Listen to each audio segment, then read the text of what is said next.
함께 말씀 보겠습니다. 요한계시록 7장 4절에서 8절 말씀입니다. 요한계시록 7장 4절에서 8절 말씀 우리 함께 읽겠습니다. 내가 인침을 받은 자의 수를 들으니 이스라엘 자손의 각 지파 중에서 인침을 받은 자들이 14만 4천이니 유다 지파 중에서 인침을 받은 자가 1만 2천이요 르벤 지파 중에 1만 2천이요 갓 지파 중에 1만 2천이요 아셀 지파 중에 1만 2천이요 납달리 지파 중에 1만 2천이요 므낫세 지파 중에 1만 2천이요 시몬 지파 중에 1만 2천이요 레위 지파 중에 1만 2천이요 이사갈 지파 중에 1만 2천이요 스불론 지파 중에 1만 2천이요 요셉 지파 중에 1만 2천이요 베냐민 지파 중에 인침을 받은 자가 1만 2천이라. 아멘.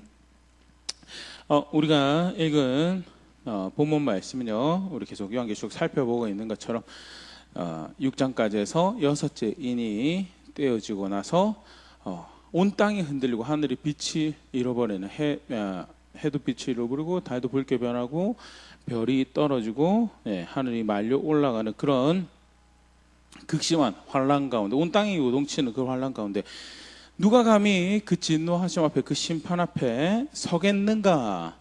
누가 능히 설 것인가라는 그런 이제 외침이 터져 나오고요.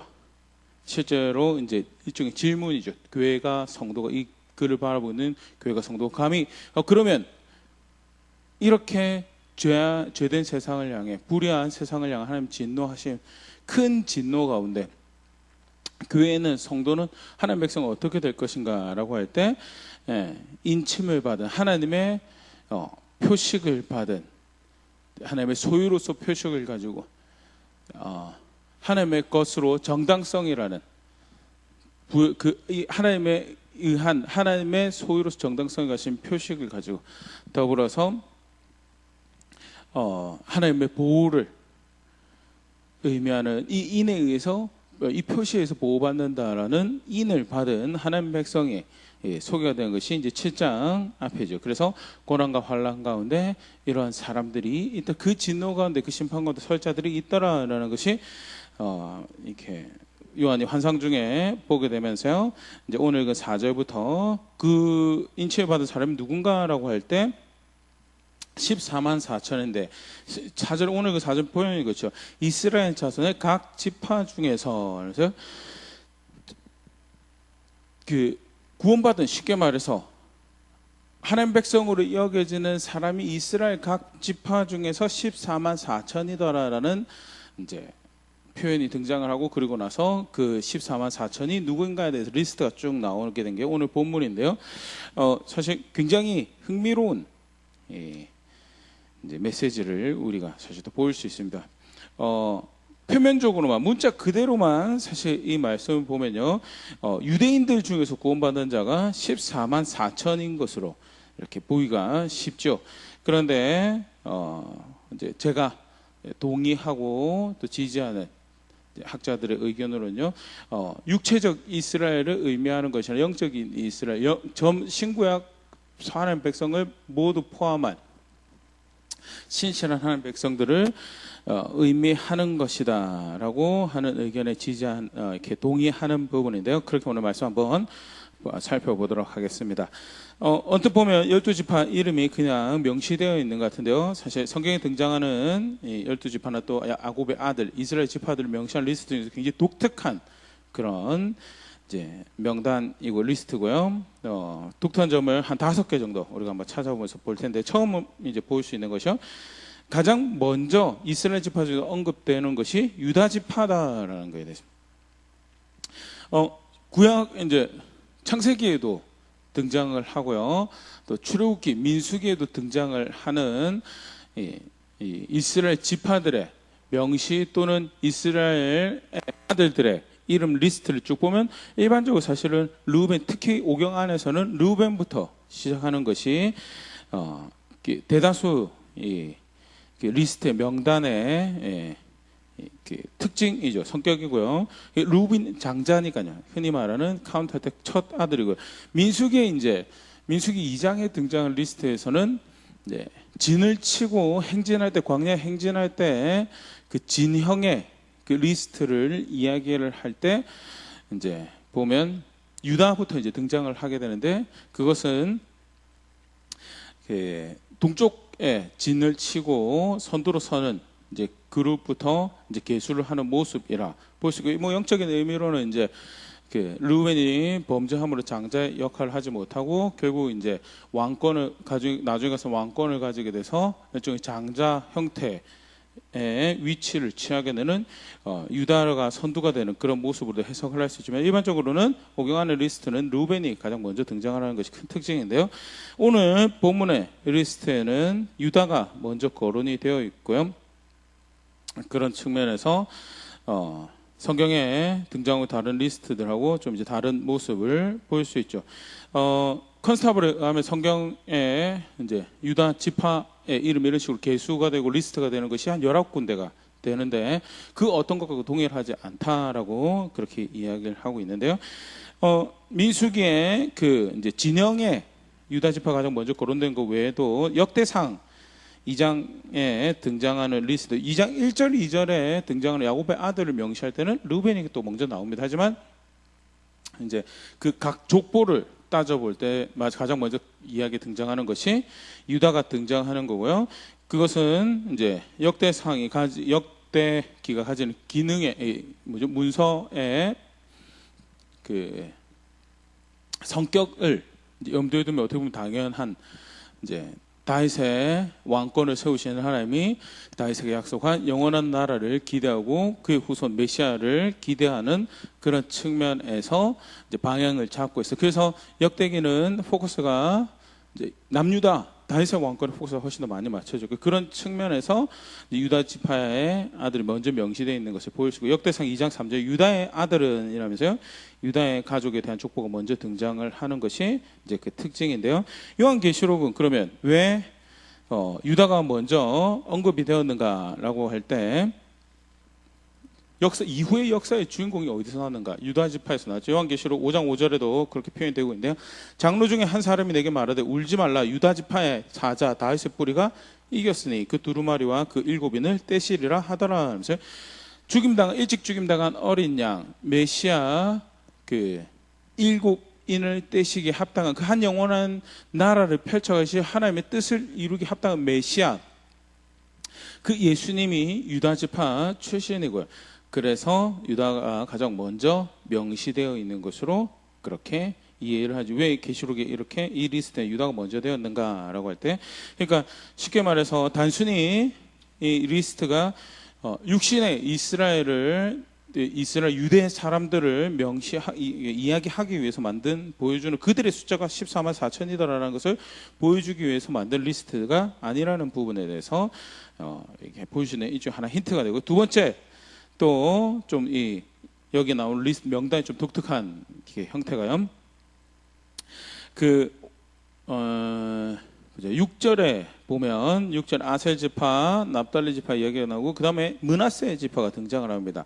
므낫세 지파는 이제 요셉의 두 아들이죠. 므낫세하고 에브라임인데, 이제 레위가 일반적으로는 계수에서 빠지죠. 레위는 특별한 그룹으로 이제 12지파에서 구분이 되어서 완전히 다른 개체로 운영이 되어지고, 또 하나의 문총 가운데 각 맡은 사명을 감당했던 지파였고요. 그래서 레위가 빠진 자리를 요셉의 두 아들이 이제 므낫세하고 에브라임이 등장을 하면서, 지파 이름에는 요셉이라는 지파가 빠졌지만 므낫세하고 에브라임이 두 배의 포션을 가지게 되는 이 모습을 우리가 볼 수 있는데요. 근데 흥미로운 것은 이 리스트를 보면 6절에는 므낫세의 이름이 등장을 하고요. 8절에 스불론 지파 중에 1만 2천이요. 다음에 요셉 지파 중에 1만 2천이요. 라면서 요셉하고 중복이 되면서 므낫세 지파가 사용되어지고 있는 모습을 우리가 볼 수 있습니다. 학자들이 요셉 지파가 언급되는데 왜 므낫세 지파가 언급되었나라는 거기에 대해서 여러 가지 왜 그랬을까라고 추정을 하는 가운데 한 가지 이야기하는 것이, 그나마 그래도 다른 지파들에 비해서 남유다와 다윗의 뿌리와 다윗의 왕권과 원만한 관계를 가지고 결국 이제 중간에 보면 많은 무리가 또 남유다에 이렇게 조인하게 된, 연합하게 되는 그런 모습을 보여주게 되는데요. 한번 이렇게 성경에서 므낫세 지파가 어떻게 소개되어지는지 간단하게 살펴보면요.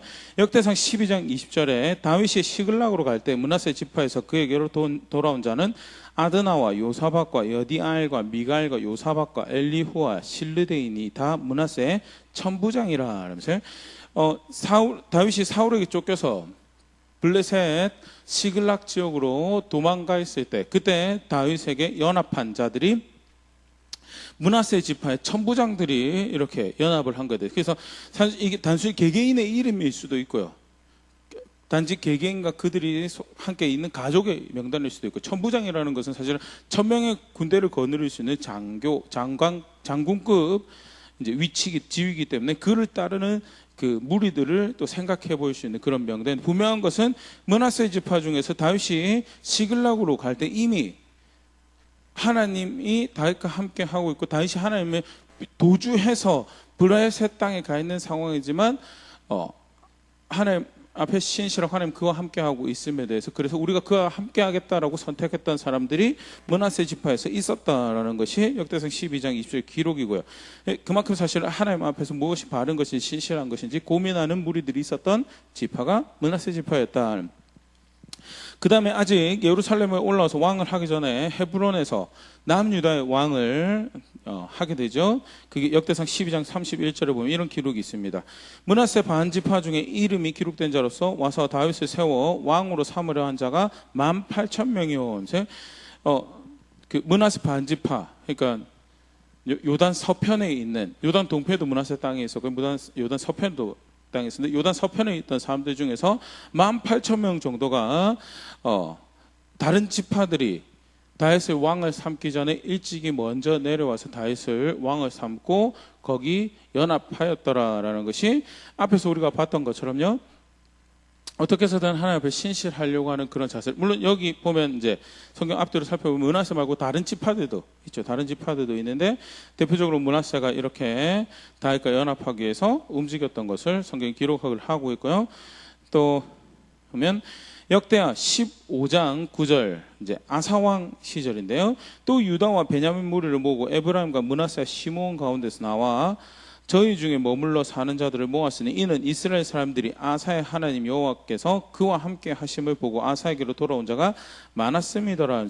하나님께서 아사 왕과 함께 하심을 보고 남유다에 그들과 함께 하겠다고 연합한다라고 하면서 에브라임도 나오고, 근데 그 중에 므낫세 시몬 가운데 사람들이 내려와서 남유다에서 함께 하더라. 왜? 이유가 뭐냐? 하나님이 저들과 함께 하더라라는 것이 이유였고요. 그렇게 해서 또 좀 다른 모습으로 신실하게 하나님 쫓는 모습으로 등장을 하고 있는 것이 므낫세에 대한 또 기록의 한 단면이고요. 히스기야 개혁에 이렇게 열심히 참여했던 무리 중에 하나로 등장하는 것이 므낫세 역대하 31장 1절입니다. 이 모든 일이 끝남에 거기에 있는 이스라엘 무리가 나가서 유다 여러 성읍에 이르러 주상들을 깨뜨리며 아세라 목상들을 찍으며 유다와 베냐민과 에브라임과 므낫세 온 땅에서 산당들과 제단들을 제거하여 없애고 이스라엘 모든 자손이 각각 자기의 본성의 기업으로 돌아갔더라라면서 개혁운동을 하는데 특별히 또 언급되는 지역이 유다, 베냐민, 에브라임, 므낫세 지역에서 열심히 그 일을 함께 하였다라는 것이 기록에 남은 히스기야 개혁에도 그렇게 참여하면서 하나님 앞에 신실하려고 했던 그런 선택을 한 므낫세 지파의 모습이 소개되어 있고요. 역대하 34장 5절에서 6절은요, 요시야 때 개혁에도 참여했던 므낫세 모습이 기록이 되는데, 제사장들의 뼈를 제단 위에 불살라 유다와 예루살렘을 정결하게 하였으며 또 므낫세와 에브라임과 시몬과 납달리까지 사면 황폐한 성읍들에서도 그렇게 행하여. 그래서 유다 역사에서 대표적으로 하나님 앞에 신실하려고 노력했던 지파 중에 하나로 이제 카운트되고 있는 것이, 이해되어지고 있는 것이 므낫세의 지파, 이 관련된 이 이해 또는 역사로. 그래서 요셉이란 지파 이름이 등장하지만 굳이 따로 한 번 더 명시하여서 므낫세의 이름을 이렇게 사용하고 있는 것이, 단순히 이 명단이 육체적 이스라엘의 백성의 명단이 아니라 하나님 앞에서 신실한 자들, 어떤 신실한 백성들을 의미하는 그런 이름으로 또 그런 상징으로 보일 수 있는 이제 힌트가 된다라고 그렇게 보기도 합니다. 또 이 리스트가 명단이 또 이제 좀 독특한 그런 모습이 보여준 게 뭐냐면 7절에 시몬 지파 중에 1만 2천이요 레위 지파 중에 1만 2천이요 라면서요 레위가 계수에 포함되고 있는 것을 볼 수 있는데요. 형제들 이름에서는 레위가 등장을 합니다. 그런데 지파의 이름 카운터, 특히 민수기에 들어가서 이제 20세 이상의 군대 민수기에 이제 계수가 2번이 나오죠. 20세 이상의 이제 전쟁에 참여할 수 있는 성인 남성들을 카운트할 때 레위는 빠졌어요. 왜? 레위는 전쟁에 참여한 자들로 부름받은 자들이 아니기 때문에. 또 2번 횟수에도 그렇고요. 또 땅을 분배하는 리스트에도 레위는 등장을 하지 않아요. 왜? 그렇게 이스라엘의 구성원으로, 나라의 구성원으로 존재하는 그런 종류의 지파가 아니었기 때문에 제사장이 다른 사명을 맡고 다른 부르신 가운데 살아간 존재들이기 때문에 리스트에 그렇게 참여하는 일이 없었는데요. 레위가 직접적으로 이렇게 명단에 참여하게 된 것도 독특한 명단이고요. 또 이제 이것이 단순히 어떤 그 이스라엘 나라, 그들이 바라고 원하는 세워진 나라에 대한 기대에 관련한 명단이라기보다는 육체적 이스라엘에 관한 명단이라기보다는 어떤 하나님을 섬기고 하나님을 따르는 백성의 총체적인 집합체를 지칭하는 것으로 이렇게 보일 수 있는 이제 또 하나의 힌트로 이제 학자들이 이 명단의 독특함으로 이해를 하고요. 네 번째로 하나 또 볼 수 있는 것이요. 아까도 살펴봤지만 요셉 지파라는 이름이 등장합니다. 요셉 지파라는 이름이 사실은 거의 명단에서 사용되지고 있지 않죠. 왜냐하면 일찌감치 므낫세와 에브라임이 동참을 하고 있기 때문에. 그래서 여기 요셉 지파도 암묵적으로 므낫세가 이제 6절에 등장을 하고 있기 때문에 요셉 지파 전체라기보다는 에브라임을 의미하는 것으로 학자들이 이해합니다. 그러면 왜 에브라임이라는 이름을 사용하지 않았을까에 대해서 학자들이 이야기해. 므낫세라는 이름이 상대적으로 에브라임에 비하면 좀 신실한 그런 모습을 보여주는 대표적인 지파였다면 에브라임은 이제 오명이 있죠. 북이스라엘 다윗의 물론 하나님이 솔로몬을 벌하시는 거예요. 다윗의 나라를 떨어져서 서로 잘 지내면 상관이 없는데 계속 사이가 별로 안 좋고 무엇보다도 배교하는 그런 선택을 했던 여로보암이 북이스라엘 왕 여로보암이 에브라임 지파 출신이죠. 열왕기상 11장 26절 솔로몬의 신하 느바세 아들 여로보암이 또한 손을 들어 왕을 대적하였으니 그는 에브라임 족속인 스레다 사람이요 그의 어머니 이름은 수라이니 과부더라 라면서요. 에브라임 족속의 에브라임 지파. 그래서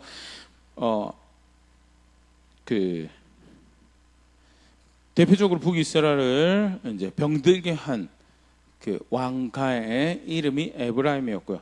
또 북이스라엘 굉장히 큰 중심적인 역할을 감당했던 것을 보일 수 있는 게 북이스라엘의 별명이 뭐였냐면 남유다의 별명은 유다였다라고 하면요. 유다만 조인한 것이 아닌데 유다였다라고 하면 북이스라엘을 칭하는 별명이 에브라임이었던 것을 특별히 호세아 선지자 이제 호세아 선지자도 이사야도 그렇고 예레미야도 그런 명칭도 계속 등장을 하는데요. 호세아 7장 1절 내가 이스라엘을 치료하려 할 때 에브라임의 죄와 사마리아 악이 드러나도다. 그들은 거짓을 행하여 안으로 들어가 도둑질하고 밖으로 떼지어 누락질하며 하면서 이스라엘의 죄를 명시할 때 에브라임의 죄와 사마리아의 악이라고 그렇게 표현하는 것을 보시고요. 호세아 11장 8절에 에브라임이 내가 어찌 너를 놓겠느냐 이스라엘 내가 어찌 너를 버리겠느냐 내가 어찌 너를 아드마같이 놓겠느냐 어찌 너를 수보형같이 두겠느냐 내 마음이 내 속에 돌이키어 나의 긍휼이 온전히 불붙듯 하도다 하면서 호세아 선지자를 통해서 북이스라엘에 대한 심판을 이야기하시지만 그럼에도 불구하고 하나님 백성을 하나님께서 포기하지 않으시는 것에 대해서 이제 표현하고 할 때도 이스라엘에 대한 북이스라엘에 대한 표현이 이스라엘 표현이 분명히 표현되지만 더불어서 대표적으로 그들을 칭하는 표현으로 사용되어진 게 에브라임이었고 북이스라엘의 별명으로 사용되어지면서 범죄하여 망한 나라, 하나님을 배교한 나라의 대표적인 이름이 에브라임이죠.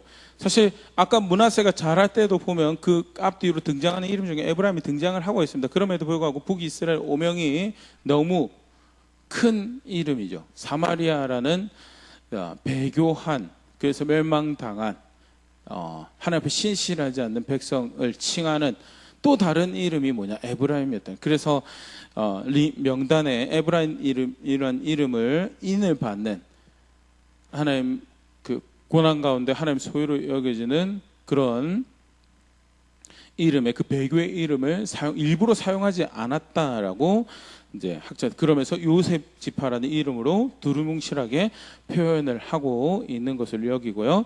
그래서 더 이 리스트가, 이 명단이 육체적 이스라엘을 지칭하는 것보다는 이스라엘의 연장선에 존재하는 신실한 하나님 백성, 하나님 앞에 구원받게, 그의 긍휼과 은혜로움, 그의 인자심에 이렇게 합당한 신실한 하나님 백성들을 지칭하는 그런 리스트로 이제 보여지는 이제 또 한 이제 증거가 또 되는 부분이죠.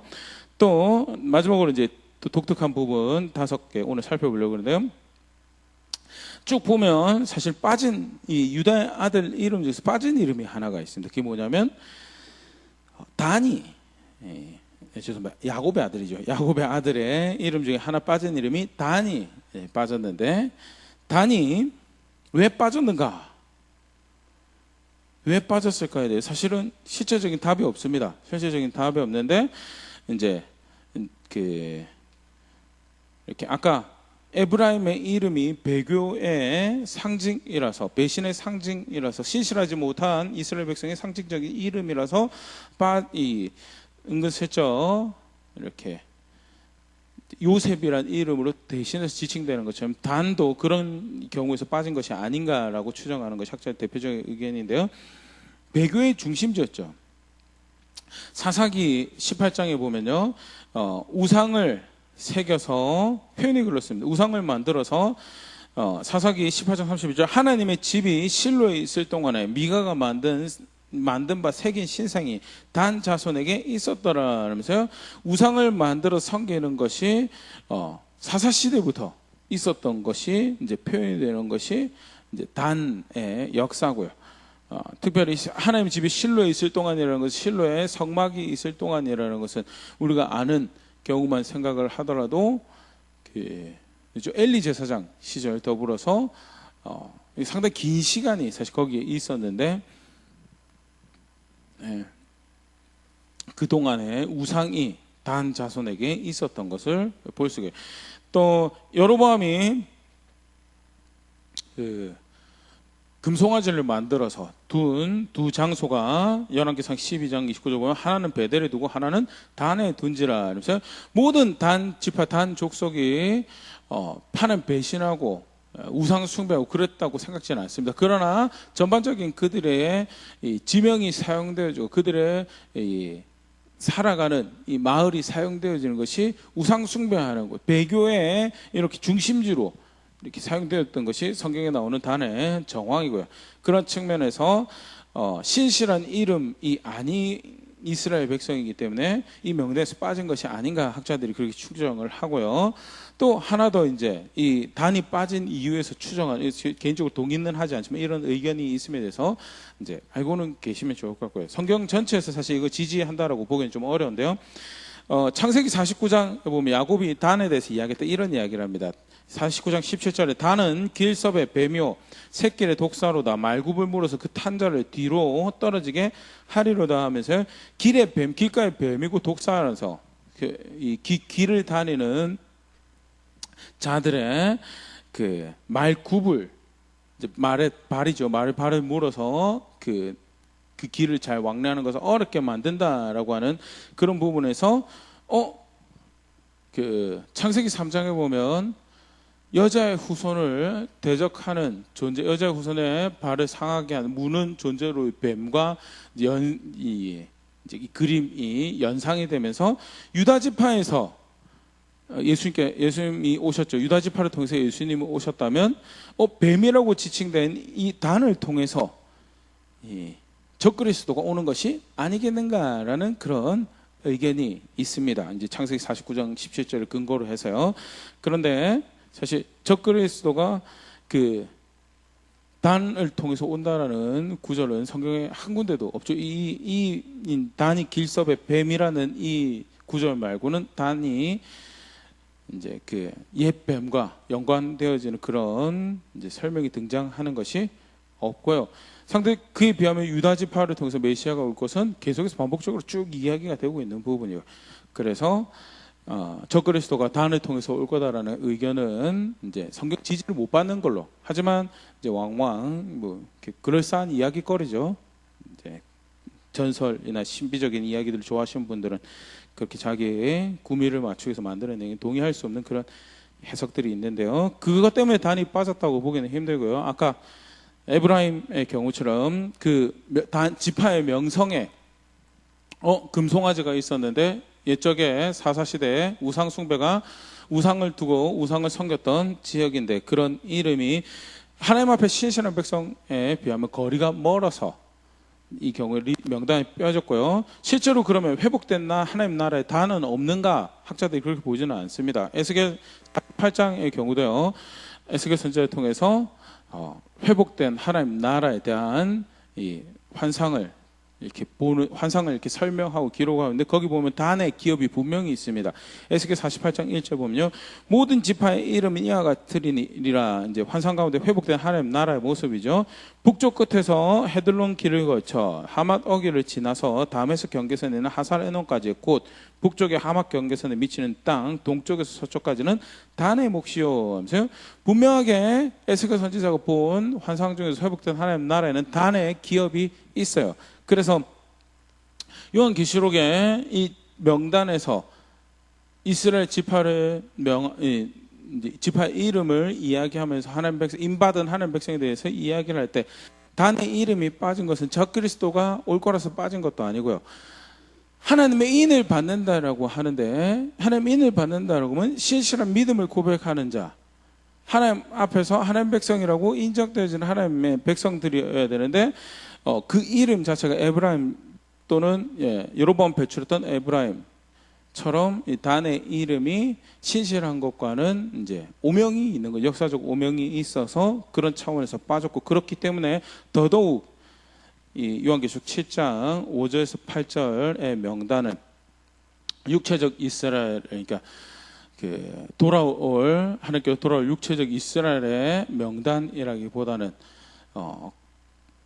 모든 하나님 백성의 역사를 통틀어서 하나님 앞에서 그 신실함을 고백했던 어떻게 해서든 삶을 조정하여 하나님을 섬기고자 했던 모든 백성들을 일컫는 새로운 이스라엘이죠. 바뀌어졌다라기보다는요, 새로운 그러니까 대체 신학이라는 명칭이 있어요. 그러니까 구약의 이스라엘이 신약의 교회로 대체되었다고. 어떻게 보면 제가 생각하는 것도 대체라는 표현하고 비슷할 수 있는데 대체됐다기보다는요 확장이라는 연속성 안에 있는 확장으로 이해하는 것이 이제 더 맞는 것이 아닌가 개인적으로 그렇게 생각을 하는데요. 분명한 것은 이제 요한계시록 7장 5절에서 8절의 리스트 4절부터 시작한 오늘 우리가 살펴본 14만 4천의 이 인받은 유대 각 지파는요 그러니까 어떻게 보면 이스라엘 나라라는 것이 신약이 교회에 그리스도 안에서 하나님 백성 되는 그 교회의 프로토타입으로 예고편으로 이제 존재하는 그 구원의 역사에서 일종의 그 모형으로 존재하는 하나님 나라였고요. 그러니까 교회가 왔기 때문에 그 이스라엘은 없어졌다라기보다는 그 연속성 안에 존재하는 하나님 나라의 모든 백성들을 지칭하는 이름이 이스라엘이죠. 이스라엘이었고 사실 뭐 그 구약에도 사실 그런 이해로 사용되어졌죠. 구약에도 뭐죠? 전향 유대 하나님 백성 하나님을 섬기는 이방인들 신실한 이방인들에 대한 그 가운데 거하는 그래서 안식일도 지키고 하는 그런 이방인들의 모습이 있죠. 따로 늘 그들을 따로 부르지는 않죠. 그 안에 거하는 이스라엘 이름 안에 함께 거하는 백성들이었고요. 그런 차원으로 이해를 하는 것이 이제 본문을 더 건강하게 보는 모습이라 생각되지는데요. 실제로 신약에 들어와서는요, 하나님 백성이 이제 이스라엘이라는 이름으로 또는 아브라함의 후손이라는 이름으로 구별되지 않죠. 속칭 그걸 이제 편한 표현을 새로운 이스라엘이라고 그렇게 부르는데요. 간단하게 그런 모습들 조금 더 살펴보고 오늘 마무리하면요. 먼저 예수님께서도 그런 표현들을 이제 사용을 하셨습니다. 마태복음 19장 28절. 예수께서 이르시되 내가 진실로 너에게 이르노니 세상이 새롭게 되어 인자가 자기 영광의 보좌에 앉을 때 나를 따르는 너희도 12 보좌에 앉아 이스라엘 12지파를 심판하리라. 하나님 백성, 하나님과 가장 가까이 있는 이스라엘 12지파를 누가 감히 하나님과 함께 그들을 심판한다라고 이야기 되어지고 있냐면 나를 따르는 너희는, 여기 신약의 12지파죠. 사도들로 대표되는 신약의 12지파. 그들이 하나님 백성으로 여겨져서 실제로 그 아브라함의 혈통으로서 육체적 이스라엘 백성들이 함께하게 합당한지 합당하지 않은지를 그들의 의로움과 불의함을 볼 것이다라는 그런, 그만큼 사실은 이제 더 이상 하나님 백성이 된다라고 하는 것은, 그래서 하나님 영광스러운 자리에 함께하여 하나님으로 영원한 생명을 함께 누리는 존재다라고 여겨진 하나님 백성이 아브라함의 혈통으로 되어지는 것이 아니고 예수 그리스도를 믿음으로 하나님 백성이 되는 것에 대해서 이미 예수님이 오셔서 그런 말씀을 주셨고 가르치셨고요. 마태복음 19장 28절은 그런 모습을 더 극명하게 비교해서 볼 수 있는, 신약의 12지파가 이스라엘 12지파를 심판하리라는 다소 좀 자극적인 표현으로 이제는 하나님 백성이라고 여겨지는 존재가 혈통으로 육적으로 되는 것이 아니고 그리스도로 예수님으로 되는 것임을 이제 분명히 보여주는 장면이죠. 누가복음 3장 7절에서도 믿음으로 말미암은 자들은 아브라함의 자손인 줄 알지어다. 믿음으로 말미암은 자들은 아브라함의 자손인 줄 알지어다.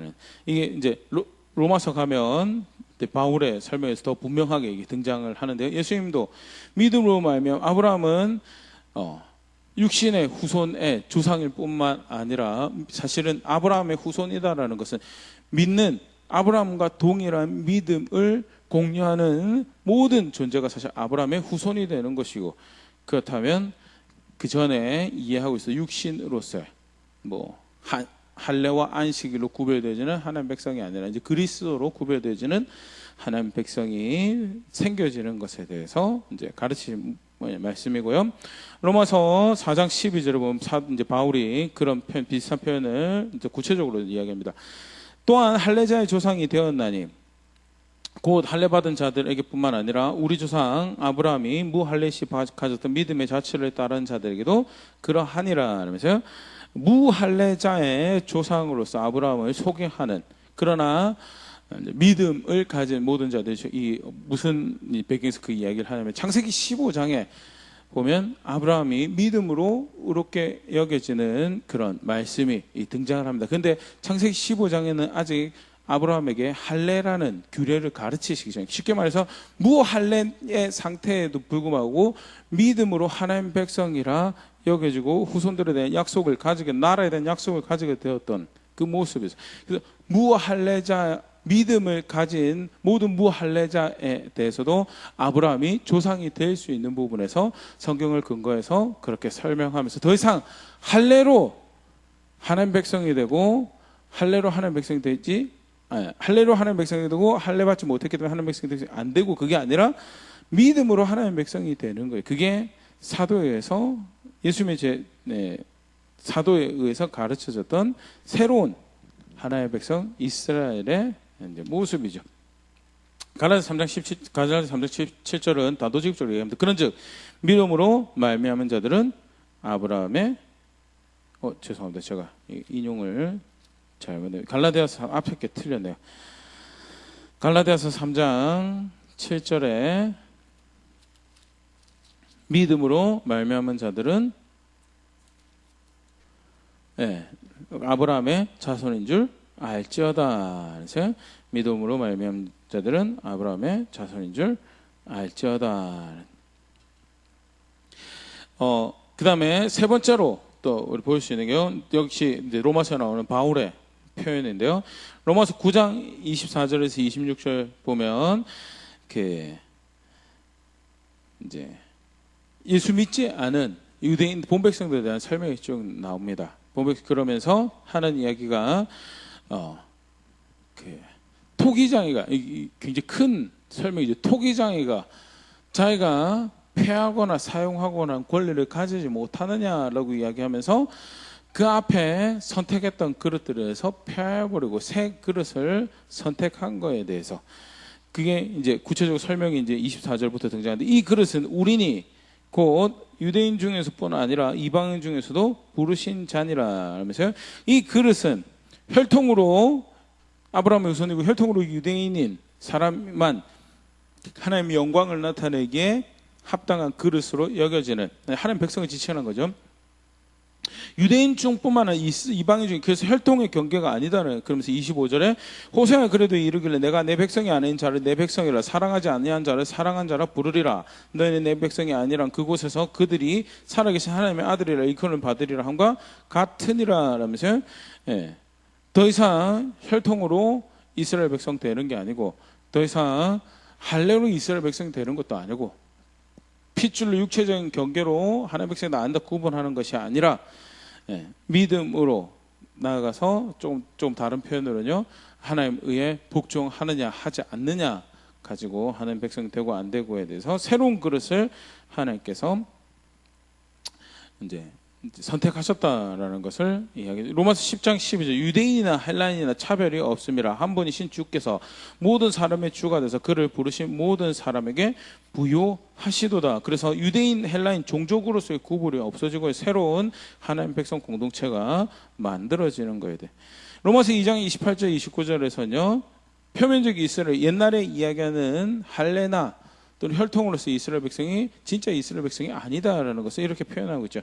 무릇 표면적 유대인이 유대인이 아니요 표면적 육신의 할례가 아니니라. 오직 이면적 유대인이 유대인이며 할례는 마음에 할지니 영에 있고 율법적 의문에 있지 아니한 것이라.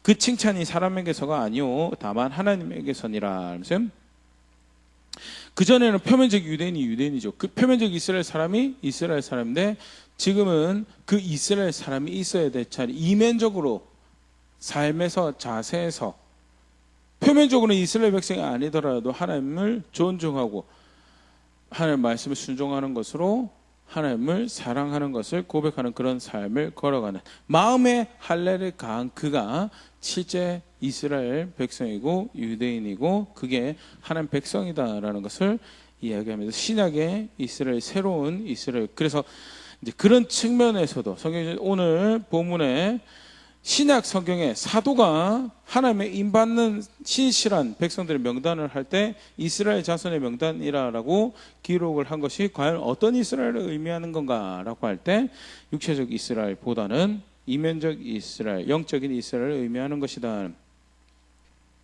그렇게 이제 학자들이 이해를 합니다. 다섯 번째 보면 또 고린도전서에 바울이 이런 얘기를 하는데요. 고린도서 1장 23절 24절 우리는 십자가 못 박힌 그리스도를 전하는 유대인에게는 거리끼는 것이 이방인에게는 미련한 것이로되 오직 부르심을 받은 자에게는 유대인이나 헬라인이나 그리스도는 하나님의 능력이요 하나님의 지혜니라. 더 이상 유대인들의 이스라엘의 세계관에는 하나님 백성인 유대인 그 외에 다른 이방인 하나님 없는 이방인 그게 유대인들의 세계였다면 그리스도인의 세계는 유대인도 아니고 헬라인도 아니고 제3의 정체성을 그리스도를 그들이 어리석다고 그들이 미련하다라고 하는 그 그리스도를 주라 구원이라 고백하는 제3의 집단이죠. 거기는 대신에 유대인도 있을 수 있고 헬라인도 있을 수 있고 부름받은 모든 사람들이 하나님 백성으로 여겨지는 그런 제3의 존재들. 결국 하나님 백성 되는 것은요 인받을 자로 오늘 본문에 치면 인받을 자로 여겨지는 것은 그리스도를 자기의 주인으로 아느냐 구원의 하나님을 아느냐 그렇게 그리스도를 구원의 주라고 하신 하나님의 말씀에 동의하여서 자신의 삶을 드리냐 그걸로 이제 백성이 되고 안 되고를 이제 이야기하는 것이죠. 더 이상 이제 육신적 이스라엘이 의미를 가지는 것은 아닌 거에 대해서 예수님이 다시 한 번 더 예수 말씀으로 더 분명하게 말씀하지. 요한복음 8장 31절 34절입니다. 그러므로 예수께서 자기를 믿은 유대인들에게 이르시되 너희가 내 말에 거하면 참으로 내 제자가 되고 진리를 알지니 진리가 너희를 자유롭게 하리라 라면서요. 예수님 예수님의 제자, 다르게 표현하면 하나님 백성이 지칭하는 다른 표현지 신약에서 누가 하나님 백성 되는 것이냐? 예수님 말씀에 거하는 자가 하나님 백성 되는 것이다. 그리고 그 말씀 안에서 자유를 누릴 것이다 라고 이야기를 하는데 33절에 그 유대인들이 그 말을 들으니까 그들이 대답하되 우리가 아브라함의 자손이라 남의 종이 된 적이 없거늘 어째 우리가 자유롭게 되리라 하느냐라면서요. 아브라함의 후손으로 우리는 늘 하나님의 종으로 있었던 자들, 그 하나님께 주시는 자유 가운데 살았던 자인데 우리를 감히 누가 우리를 자유롭게 할 수 있다라고 이야기하면 우리가 누가 억압 가운데 속박 가운데 있다라고 이야기하느냐라고 이야기할 때 34절에 예수께서 대답하실 때 진실로 진실로 너에게 이르노니 죄를 범한 자마다 죄의 종 아니다. 하나님 앞에서는 죄의 종과 그의 말씀 안에 거해서 하나님의 종이 되는 두 부류밖에 없지 아브라함의 후손이다 아니다 이제 더 이상 그걸로 이야기하지 않는다라는 거에 대해서 그 바울의 설명에서도 그렇지만 애시당초 아브라함을 통해서 하나님의 백성 삼는다고 하실 때도 물론 이제 혈통으로 그것을 이어오는 모습을 보여주셨지만 아브라함을 통해서 그 후손들이 살아야 될 모습을 보여주는 것은 믿음으로 의롭게 여기죠. 그렇게 하나님의 말씀에 순종하여 사는 것이 결국 하나님 백성으로 살아가는 것에 대해서 사실 가르치셨죠. 신의 산 언약을 통해서 가르치셨던 다시 한 번 더 확인하셨던 것이 동일한 내용이었고요. 결국 신약에 동일한 하나님 백성을 그렇게 이제 연속성 가운데 있음에 대해서 이해하면 대체 신학 이런 표현보다는 훨씬 더 성경을 이해하는 이제 이렇게 무난한 통일성 안에 성경을 보는 그런 관점이라 생각되어지고요. 이스라엘이 그렇다고 해서 하나님 백성 아니 하나님 이스라엘 미워하신다 그런 것보다는요. 그들에게 예수님이 있느냐 없느냐가 이제 문제가 되는 측면에서 여전히 이스라엘이 아브라함의 후손이 복의 근원이 된다라는 거에 대해서는 여러 번 이야기 드렸지만 거기에 대해서는 동의를 할 수 없고요. 아브라함의 후손이기 때문에 자동으로 하나님 나라 갈 것이다. 그것도 성경이 우리가 집중 살펴보고 일부러 사실 그래서 오늘 다시 한 번 더 살펴보는 건데 절대 아브라함의 후손이기 때문에 육체적 이스라엘이기 때문에 하나님 임 받을 거다라는 것은 그거는 구약 성경에서 이야기하고 있지 않죠. 그들이 바울이 로마서 9장, 10장, 11장에서 이야기하는 것처럼 돌이켜서 다시 예수님 믿으면 임 받겠죠. 임 받는 14만 4천 중에 하나가 될 것이고요. 7장 9절에서부터 설명되어지는 모든 나라, 모든 족속, 모든 방에서 비롯해서 거기서 나오는 수많은 무리들 중에 하나, 우리와 같은 수많은 무리 중에 하나가 되어서 흰옷을 입고 주 앞에 서는 임받은 백성 중에 하나로 여겨지겠죠. 그러나 그게 아니라면 이스라엘이기 때문에 임받는다라는 것은요. 사실 요한이 이야기하는 전체 요한이 가르쳤던 복음 안에서도 이제 통일성을 가지지 않는 부분이고요. 그렇게 이해하면요 오늘 7장 4절에서 8절이 의미하는 바에 대해서 조금 더 이제 의도에 맞춰서 이해할 수 있으리라 생각되어지고요. 하나 더 우리 말씀은 요한복음 14장 21절 나의 계명을 지키는 자는 나를 사랑하는 자니 나를 사랑하는 자는 내 아버지께 사랑을 받을 것이요 나도 그를 사랑하여 그에게 나를 나타내리라. 예수님 말씀을 지키는 자가 나를 예수님 믿는 사람이고 그 예수님 믿는 사람이 뭐하는 백성이냐고요? 하나님께 사랑을 받는 하나님 백성이라 여겨지는 사람이 될 것이고요. 예수님도 그를 사랑해서 그의 예수님 영광을 나타내어 그의 걸음이 예수님도 향할 수 있도록 하실 것이다 라는 것이 특별한 언약의 관계를 보여주는 모습이죠. 결국 신약의 하나님 백성요 예수님 말씀 따라서 그를 구원으로 알고 그를 생명으로 알고 자신에게 더 이상 소망이 없는 것을 걸음걸음 인정해가며 구원받은 그러나 여전히 들끄는 죄성과 싸워가는 용서받은 죄인이죠. 바울이 늘 고백하면 내가 죄인의 개수고 난 작은 자 중에 더 작은 가장 작은 자고 제대로 여물지도 못하고 태어난 그런 연약한 존재고, 결국 육신적으로 그렇다기보다는 영적으로 하나님 앞에서, 예수님 앞에서 사실은 자격 없는 자임에 대해서 인지하는 바울의 표현이죠.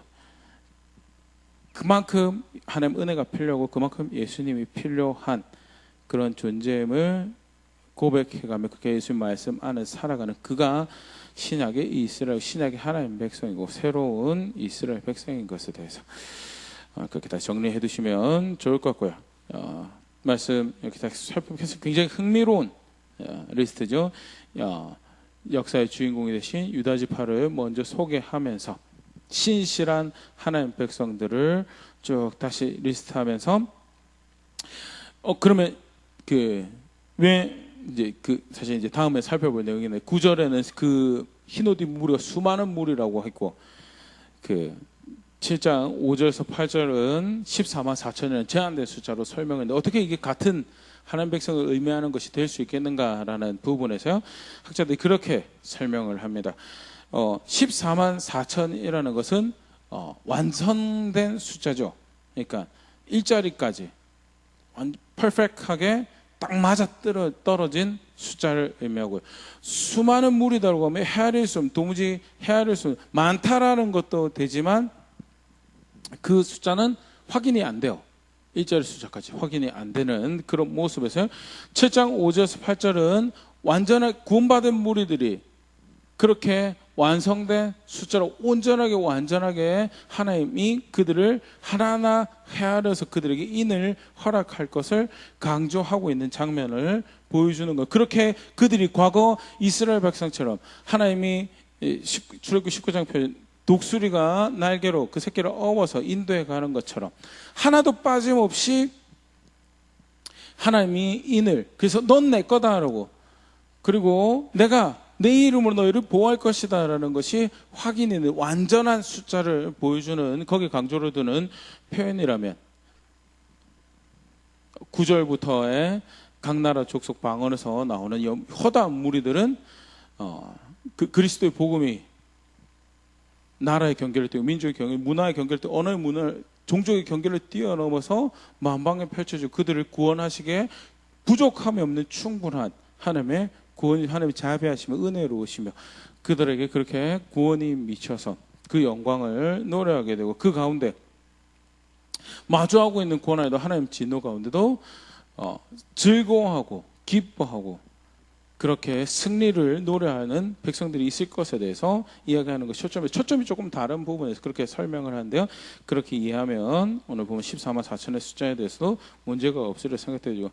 또 지난 시간에 이야기 드렸던 14만 4천이라는 것이 12 곱하기 12 그리고 하나님 축복의 완전 1000대까지 미쳐지는 완전한 축복, 또 많은 수를 의미하는 1000이라는 숫자로 생각을 하면요, 그 다음에 9절에부터 등장하는 허다한 무리와 숫자에도 별로 큰 차이가 없으리라 생각되어지는데요. 무엇보다도 오늘 말씀 마무리하면서요, 그런 부분 다시 돌아볼 수 있으면 좋을 것 같습니다. 무엇이 하나님의 백성인가?